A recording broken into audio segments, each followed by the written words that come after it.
The police department's goal is to teach kids and young adults the right way to ride these e-bikes so they don't get hurt or hurt anyone else. We started an educational campaign so that we could educate the children and the young adults who are riding these bikes the proper way to ride them when they're under pedal power or when they're under electric power, so that there's not a conflict between pedestrians or motor vehicles and the bicycles. Jupiter Police Chief David England presenting an update to the Town Council Tuesday evening, just over a month after the department launched its e-bike safety campaign. He says they came up with the idea after noticing an increase in the use of e-bikes around town earlier this year. The original complaints that were coming in were about young people who were operating the bicycles in a very unsafe manner.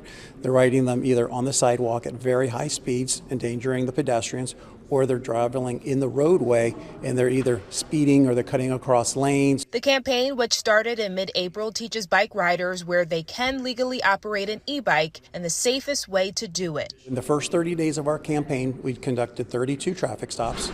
30 of them resulted in warnings to the individuals. 2 of them did require citations to be written. The chief says there are state laws that say how you can or can't operate a regular bike, but it does not extend to e-bikes. So we have reached out to Representative Snyder about having some conversation of what may be appropriate to put in the Florida statute to govern the operation of these bicycles so we do not have these conflicts between pedestrians and vehicles. The chief says they have seen some positive results from the campaign so far, but they're going to do another big push in August to get in front of the issue ahead of the new school year.